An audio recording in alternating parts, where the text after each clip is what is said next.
subheading under thinking. That's why I put it thinking then thanking. But now listen, we already talked about this. God did not make the world to be a world filled with sorrow and death and violence and suffering. But he's got a plan. He's got a plan to renew it. He's got a plan to get it back. And the plan is put in the abstract in Romans 8:28, where it says, if you love God, God is working everything together for good in your life. Absolutely everything, even the bad things, even the things that he hates, the things that he didn't put into this world. He is going to weave into a plan, a tapestry. He's going to put everything together, and he's going to weave it all together for your good and his glory. That's an abstraction. Here's the concrete. On the day that Jesus Christ was crucified, all of his friends would have looked up at him and said, I can't believe this. The good he was doing, the people he was healing, the people's lives he was changing.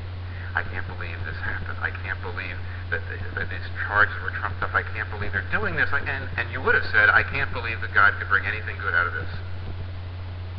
You would have gone home and said, there's absolutely no way God could bring anything good out of this. And you were looking straight at the greatest thing God has ever done toward the redemption of the world. But you couldn't get it into your little brain at the moment as to how that could possibly be. And God is saying that is just the prime example of what I'm doing in everybody's life. Even the terrible things that are happening to you, I'm working out for good. Now that, I'm only saying this because I'm like a little dog, a little rat. When I push down a bar and I get food, I push it again. So I'll tell you the story again because you always like it. The most vivid example of this for me was when, in my early 20s, I prayed for a year. Oh, there's a girl that I wanted to date. She was breaking up with me. It was a girl I was thinking of marrying, and she wanted to break up with me. I was all year, I said, Lord, don't let her break up with me. Of course, it was the wrong girl. It wasn't the one sitting out here looking at me with a grin on her face right now. But I actually helped God.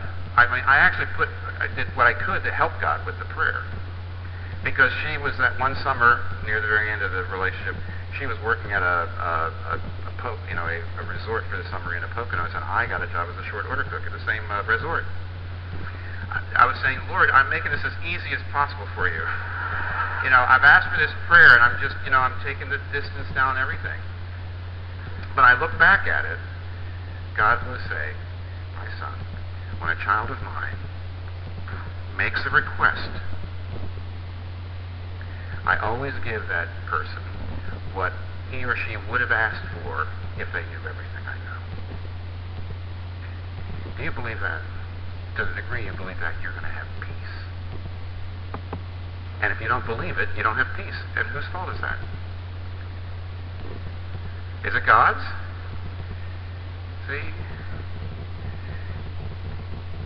Make your request known with thanksgiving. So there's thinking. That's the first discipline. And if you